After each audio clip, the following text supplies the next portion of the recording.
Boas! Hoje vou-te mostrar as duas novas funções que já estão disponíveis no Excel na versão beta, mas a breve trecho estarão disponíveis. Estou a falar das funções agrupar por e dinamizar por. Fica por aí, é já a seguir.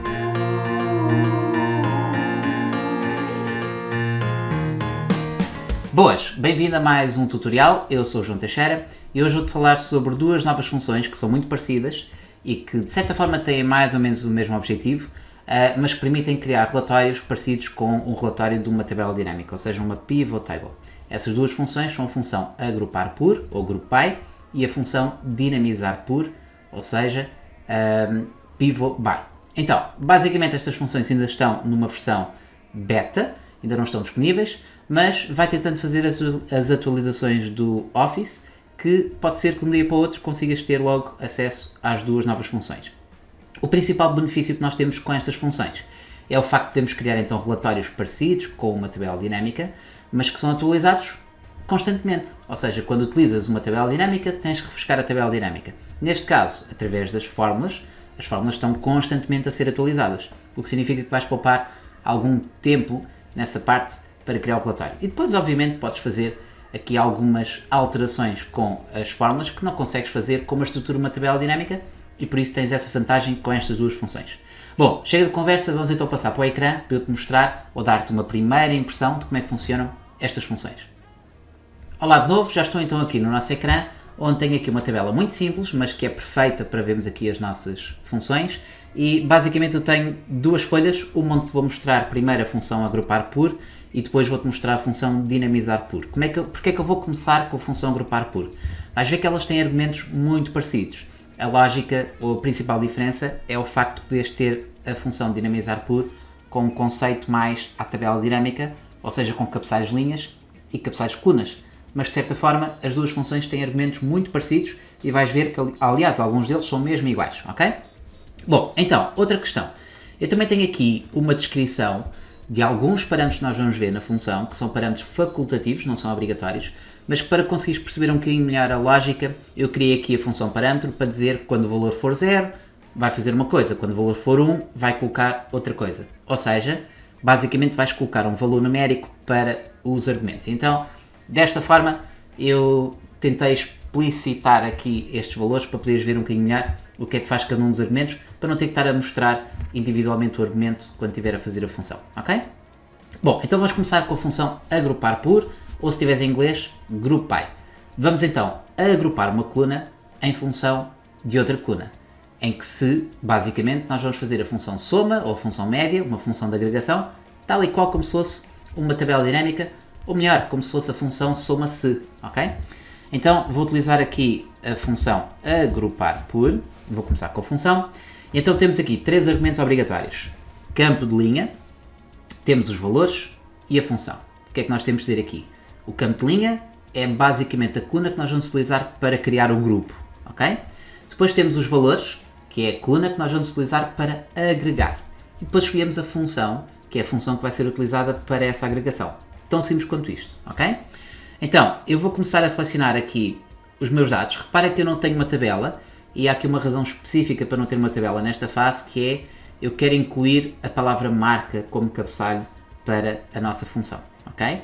Se eu tivesse uma tabela, estava só a selecionar os valores, o cabeçalho seria excluído, e então neste exemplo quero-te mostrar especificamente uma tabela ou um intervalo sem ter a lógica de uma tabela, está bem? Então, temos o cabeçalho, aliás, os campos de linha, desculpa, e vamos então agora definir os valores. Os valores são os valores totais, ou seja, mais uma vez eu estou a incluir o cabeçalho da minha tabela, do meu intervalo. E então agora vamos ter então a nossa função. Repara que temos aqui as funções tradicionais, ok? Mas temos já muito mais funções de agregação. Não é bem a função subtotal, quase como se fosse a função agregar, que tem muito mais funções para poderes utilizar. Mas temos esta função nova, que é a percentagem de, que também faz parte deste leque de funções novas, que também vem com esta nova versão. E eu vou dar um exemplo com a função percentagem de, para poderes ver, porque basicamente consegues ter logo os parciais diretos. Para já, vou utilizar a função soma e vou então fechar a minha função. E como podes ver, ele está simplesmente a agrupar pela soma os valores conforme a marca que eu tenho, ok? E como podes ver, se eu tivesse a utilizar a função soma-se, era a mesma lógica, tinha uma lista com as minhas marcas e faria o mesmo princípio. Ou então, lá está, uma tabela dinâmica também podia ter um layout, ou seja, um esquema desta forma.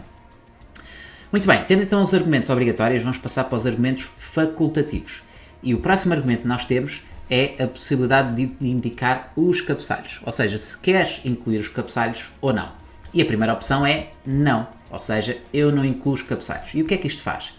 Repara que a marca é um intervalo, ou faz parte do intervalo que eu selecionei, e se ela não for considerada cabeçalho, basicamente ele está a utilizar como se fosse uma agregação, um valor a agregar. E então esta opção não é aquela que eu quero. Mas como podes ver, eu vou só descrever ou mostrar aqui a descrição para já. Temos a opção 0 para não mostrar cabeçalhos, a opção 1 para sim, ou seja, incluir os cabeçalhos, mas não mostrar. Segunda opção, ou número 2, terceira opção, não vais ter os cabeçalhos visíveis, mas não vais ter os cabeçalhos visíveis, mas vais gerar, é a terceira opção. E depois a última opção, que é sim, vais ter os cabeçalhos incluídos e vais mostrar. E esta é aquela que nós vamos querer, está bem? Mas então, em resumo, não temos cabeçalhos, temos, mas não mostramos, não temos, mas geramos, e sim e mostramos, ok? Então eu vou substituir, basicamente, o valor que me é pedido para um número, vou colocar então a tal célula que eu te indiquei para poderes ver melhor aqui os valores. Então, neste caso, vou colocar então H1. Então temos não mostrar, temos o valor 1, sim, mas não mostrar, ou seja, esta é a opção pré-definida, a marca está lá, mas não mostra, ok? Depois tens a segunda opção, que não aconselho, acho que é uma opção que não faz muito sentido para poderes ver, porquê? Porque a marca existe, mas ele cria outro campo para definir o cabeçalho, e não faz sentido, deves utilizar o teu cabeçalho como o valor específico para cabeçalho. Então vamos ter a terceira opção, e na terceira opção temos então a marca como cabeçalho, que não é agregada, e depois temos os registros todos para podermos trabalhar. Significa que o nosso relatório já poderia ter aqui um aspecto visual. Eu vou colocar aqui, por exemplo, moeda, não vou estar a parte gráfica, não vou estar a dedicar muito a esse aspecto, mas conseguimos ver então aqui, basicamente, a possibilidade de termos então os cabeçalhos. Agora, continuando, temos mais uma opção, que é a profundidade total. E esta opção é assim um bocadinho esquisita, mas na verdade a profundidade é como se fosse teres os totais ou os subtotais. E basicamente aquilo que nós temos são as opções para não colocar totais, 0. Tens a opção 1 para totais gerais e tens a opção 2 para total geral e subtotais. E depois podes ter no menos 1 na parte superior ou basicamente na parte dos totais e gerais na parte superior ou só basicamente os totais gerais. Então, isto é o quê? A tabela dinâmica tem essa opção e na verdade também tens na função subtotais, em que podes colocar os subtotais no topo ou não, ok? Então, basicamente, eu vou voltar a colocar aqui esta célula J e temos aqui a opção de dizer sem totais, ou seja, como podes ver, desapareceu a linha dos totais. E, continuando agora, eu vou colocar agora o número 1, que é com os totais gerais, como podes ver aqui, totais gerais. Se eu colocar a opção 2, vais ver que vai dar um erro. E porquê é que nós temos aqui um erro? Porque não temos valores para mostrar. Ou seja, este tipo de agrupamento não tem um subnível, tem só um nível principal, que é a marca. Mas podes ter, efetivamente, o agrupar por com a marca e o produto. Eu já te vou dar um exemplo em que vais ver essa opção. E temos então os subtotais. E depois, como é óbvio, tens a possibilidade de colocar então menos 1, ok? Totais gerais no topo. E depois tens o menos 2, que na verdade não vai dar porque não temos subtotais. Então, basicamente, vamos ter aqui a opção, por exemplo, 0, ou então vamos ter aqui a opção 1 para ter os totais gerais, que é a pré-definida mais uma vez, como podes ver. Ok, então, continuando aqui a nossa função, basicamente agora temos aqui a possibilidade de escolher a sequência de ordenação. E na sequência de ordenação, nós podemos colocar aqui basicamente duas opções, embora não apareça nenhuma sugestão para nos dizer como é que fazemos esta sequência de ordenação. Então, nós podemos colocar aqui um valor positivo, 1 ou 2, ok? E depois podemos ter menos 1 ou menos 2. E o que é que nós estamos a dizer? Basicamente vamos estar a colocar em função do campo ascendente ou descendente. Por exemplo, então se eu colocar aqui o número 1, vais ver que basicamente temos a ordem dada pela nossa marca. Se eu colocar a opção 2, a ordem vai ser dada pelo total. E então, o primeiro campo no número 1 é aquele que está a definir a ordenação, no número 2 é o segundo campo que está a definir a ordenação. Mas, se tiveres, por exemplo, a opção menos 1, vais ordenar o primeiro campo, que é a marca, ou seja, a etiqueta da linha, podemos dizer assim, mas descendente, de S a I. Mas depois também podes ter o campo dos valores, menos 2, para ser definido por ordem descendente, ok? Por isso, na verdade, temos aqui 4 conjugações. Ou seja, 1 ou menos 1 para a etiqueta das linhas, ascendente ou descendente. E depois temos 2 ou menos 2 para os valores, ascendente ou descendente. Esta é a lógica, ok? Estou-te a dar aqui uma perspectiva assim muito simplista daquilo que são as funções, porque a ideia é só ficarmos a conhecê-las neste tutorial, ok? Bom, e depois temos uma última opção. Deixa-me só colocar aqui se calhar 2 para ordenar pelos valores numéricos da ordem ascendente. E vamos ter então agora aqui basicamente a matriz do filtro. O que é a matriz do filtro?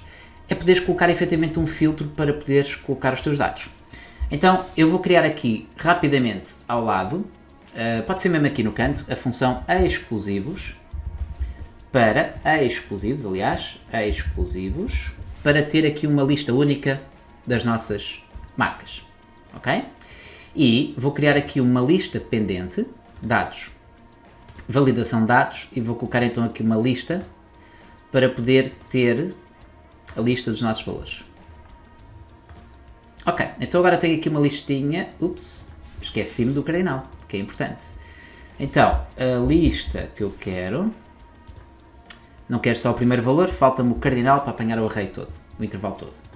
Ok, então repara que vamos ter então aqui a lista para podermos escolher o valor. Ok, o que significa que eu posso definir então agora um critério de filtragem em que eu vou indicar que a minha marca é diferente de a marca que tiver aqui selecionada. Por exemplo, o que significa que eu vou retirar a marca Softly. Se eu colocar a marca Joma, eu tiro a marca Joma, ok? Claro que o critério, podes fazer aquilo que quiseres. Eu podia colocar igual a, ok? E mostra-me só o critério que eu quero ver. Mas, tipicamente, como queremos ver um agrupamento, se calhar aqui fazemos um critério diferente de, ou seja, se quiseres incluir ou excluir algum valor nas tuas linhas, utiliza esta opção que é o critério do filtro, ok? Mas, basicamente, eu acho que não faz muito sentido, nós queremos ver os valores todos, mas se quiseres então incluir a matriz de filtro, é esta opção que nós temos, ok?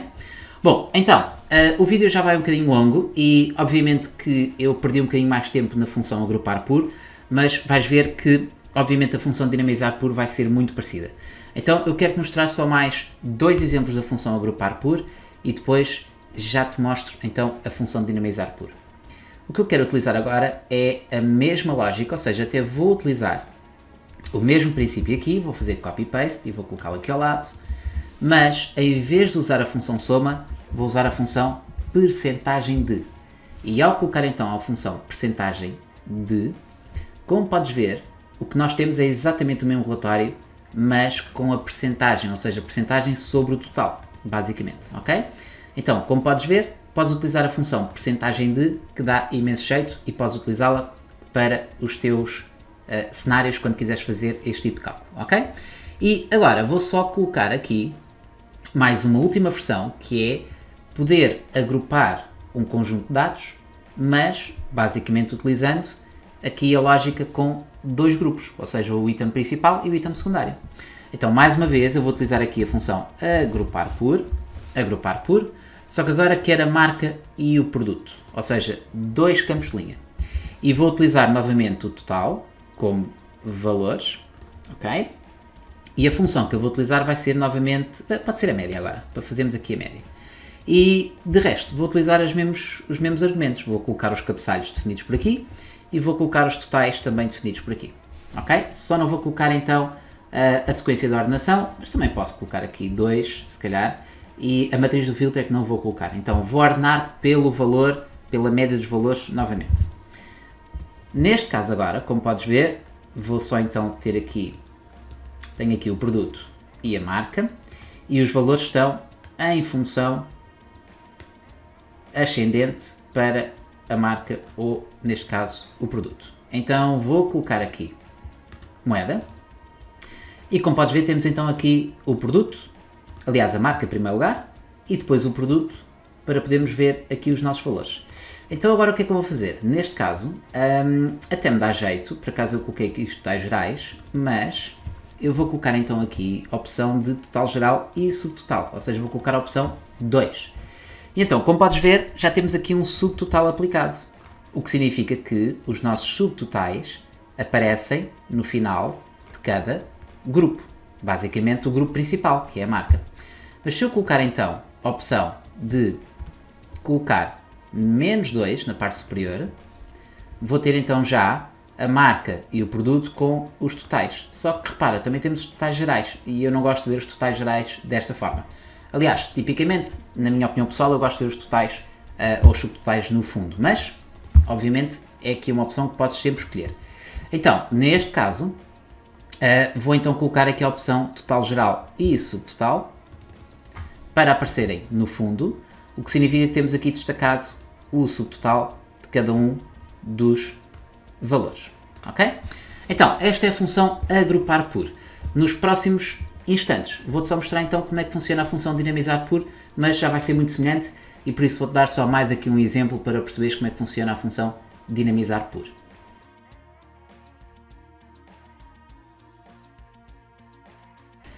Ok, então já estou aqui na segunda folha, onde vamos ver a função dinamizar por, e repara que eu tenho aqui já a parte da seleção, se quisermos colocar o filtro, mas basicamente vou então utilizar o mesmo princípio, mas com a função dinamizar por. Então, neste caso, vou começar com a minha função, dinamizar por, ok? E neste caso, como ainda tenho a versão de testes, os meus valores até ainda estão em inglês, mas basicamente os conceitos são os mesmos. E a principal diferença é esta, tu tens os campos de linha, mas também tens os campos de coluna, ou seja, o column fields. Porquê? Porque a tabela dinâmica pode ter duas dimensões, que no caso o agrupar por não tens. O que significa que juntamos aqui o call fields, que são os campos de colunas, depois tens os valores à mesma, que é aquilo que vais agregar, e depois tens a função. E depois repara, como é uma tabela dinâmica e pode ter cabeçalhos de colunas, tu tens efetivamente os campos da linha, ok? Mas depois tens o total da linha e a ordenação. E depois tens basicamente das colunas, ou seja, os subtotais de colunas, caso tenhas essa necessidade, e depois a ordenação da coluna. Então o que é que nós temos aqui? Basicamente temos três argumentos, entre aspas, que são extra, que são os argumentos da coluna, porque podes ter uma estrutura de tabela dinâmica com colunas, que dependendo do caso utilizamos ou não. Às vezes as tabelas dinâmicas, quando têm a lógica de ter muitas colunas, ou temos os valores por colunas e linhas, torna-se a estrutura um bocadinho complexa de ver. E como tal, podes ter essa opção. Então, eu vou só dar aqui um exemplo de uma estrutura com colunas muito simples, ok? Então vamos começar com a marca, que é o campo de linhas. Vamos colocar a loja como campo de colunas, ok? Vamos definir os valores para os totais, por exemplo. Vamos definir então a função, que vai ser a função soma, e depois temos tudo igual, ou seja, mostrar os cabeçalhos. Eu vou já colocar aqui a opção 3, sim, e mostrar os cabeçalhos, ok? Mas depois tens a tal profundidade da linha, que é os subtotais para a linha, e basicamente eu vou colocar a opção número 2 para os subtotais, como podes ver é exatamente igual, e depois tens aqui a ordenação da nossa linha, ok? E, mais uma vez, temos aqui a questão que é, se colocares o valor 1 ou menos 1, vais fazer os subtotais, aliás, vais ordenar pelo campo da linha.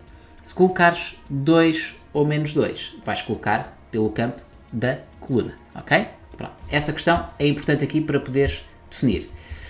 Então, vamos colocar aqui 2, por exemplo, que é a linha. E depois, repara, podes ter então os subtotais outra vez, ou os totais para a coluna, que se eu colocar, a tabela vai ficar com um aspecto assim um bocadinho estranho, por isso eu vou para já colocar 100 totais, ok? E depois tens a ordenação para a coluna, a mesma lógica, ok? E depois tens o filtro, mas aqui não vou aplicar nenhuma delas, ou seja, vou colocar aqui a 0. Então, vamos lá ver aqui o que é que nos falta, temos aqui a coluna, cabeçalhos ok, claro. Se eu colocar aqui os cabeçalhos, não posso colocar o 2 porque não tenho um grupo principal e um grupo secundário, por isso vou colocar aqui só totais gerais, só o número 1, ok? E agora sim, já tenho a minha função a representar uma tabela dinâmica. Como podes ver, temos então uma estrutura muito parecida com uma tabela dinâmica. Deixa-me só dar-te aqui uma ideia do erro, ou seja, se eu tiver aqui o produto e a marca, já poderia colocar aqui o número 2, por exemplo, que é o número 2, com os campos principais e o campo secundário, em que temos aqui os subtotais aplicados, ok? Pronto, essa foi a questão do erro ter aparecido, mas eu vou colocar então os subtotais, ou aliás, colocar só o total geral, e não vou colocar dois campos, vou só colocar um campo para a tabela dinâmica não ser muito confusa. Quando eu digo tabela dinâmica, estou a falar claramente do tipo de relatório. E como podes ver então, eu vou colocar aqui o formato moeda e a questão de teres então a nossa função dinamizar por é a vantagem de teres aqui os cabeçalhos por colunas. Mas podes não colocar. Ou seja, se eu ignorar este critério, este segundo critério, voltas a ter a função dinamizar por a funcionar como se fosse a função agrupar por. Ou seja, numa lógica em que não tens duas dimensões. E esta é a principal diferença entre a função agrupar por e a função dinamizar por, ok? Então, espero que com este vídeo tenhas percebido pelo menos como é que funcionam as funções. Claro que eu agora vou passar a utilizá-las provavelmente em outros tutoriais daqui para a frente, mas como a ideia era só mostrar-te aqui uma primeira impressão das nossas funções e para que consigas ter então uma noção dos seus argumentos, eu fiz este primeiro tutorial para descrever as nossas funções. E como o vídeo já vai um bocadinho longo, não vou estender muito mais do que isto. Espero que tenhas gostado. Não te esqueças, se gostaste, partilha o vídeo com quem possas achar que possa ter interesse em ver este vídeo. E se ainda não subscreveste o nosso canal, não te esqueças de subscrever para poderes ter acesso aos vídeos no momento em que eles saírem. E por isso, nós vemos então em breve no próximo tutorial. Até lá!